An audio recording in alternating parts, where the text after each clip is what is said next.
June 12th, 1942. I hope I will be able to confide everything to you, as I have never been able to confide in anyone, and I hope you will be a great source of comfort and support.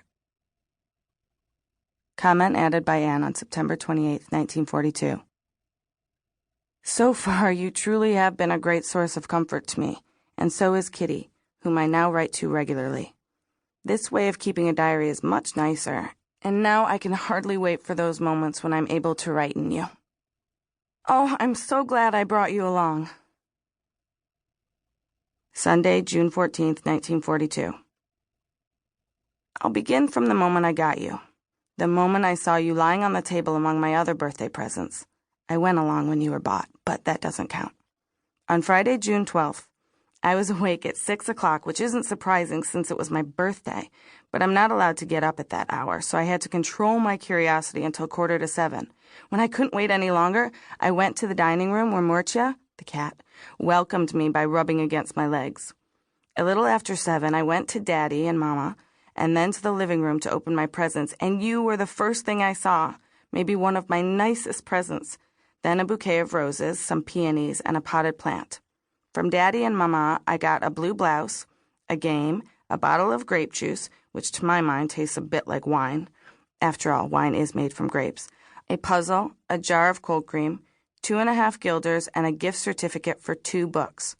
I got another book as well, Camera Obscura, but Margot already has it, so I exchanged mine for something else. A platter of homemade cookies, which I made myself, of course, since I've become quite an expert at baking cookies.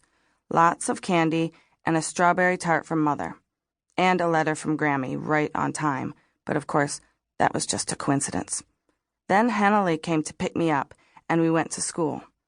During recess, I passed out cookies to my teachers and my class, and then it was time to get back to work. I didn't arrive home until 5, since I went to gym with the rest of the class. I'm not allowed to take part because my shoulders and hips tend to get dislocated. As it was my birthday, I got to decide which game my classmates would play, and I chose volleyball. Afterward, they all danced around me in a circle and sang happy birthday. When I got home, Sanna Lederman was already there. Ilse Wagner, Hannelie Gossler, and Jacqueline Van Marsen came home with me after gym, since we're in the same class. Hannelie and Sanna used to be my 2 best friends. People who saw us together used to say, "There goes Anne, Hannah, and Sanna."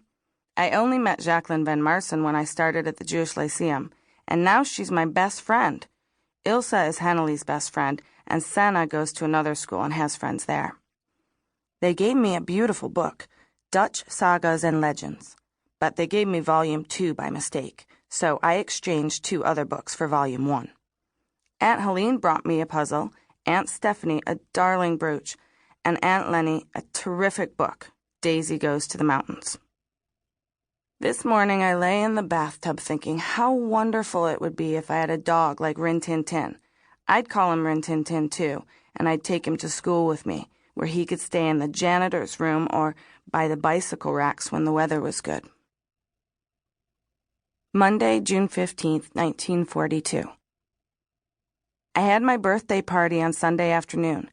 The Rin Tin Tin movie was a big hit with my classmates. I got 2 brooches, a bookmark, and 2 books. I'll start by saying a few things about my school and my class, beginning with the students. Betty Blumendahl looks kind of poor, and I think she probably is. She lives on some obscure street in West Amsterdam, and none of us know where it is. She does very well at school, but that's because she works so hard, not because she's so smart. She's pretty quiet. Jacqueline Van Marsen is supposedly my best friend, but I've never had a real friend. At first I thought Jacques would be one, but I was badly mistaken. DQ is a very nervous girl who's always forgetting things, so the teachers keep assigning her extra homework as punishment. She's very kind, especially to GZ.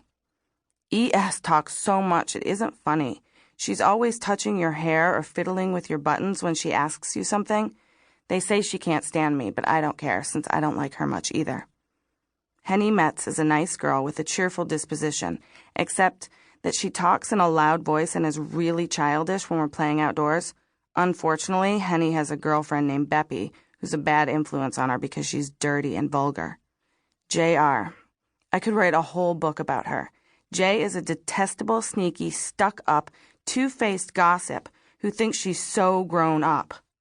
She's really got Jock under her spell, and that's a shame.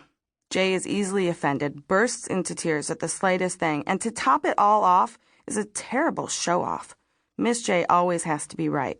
She's very rich and has a closet full of the most adorable dresses that are way too old for her. She thinks she's gorgeous, but she's not. Jay and I can't stand each other.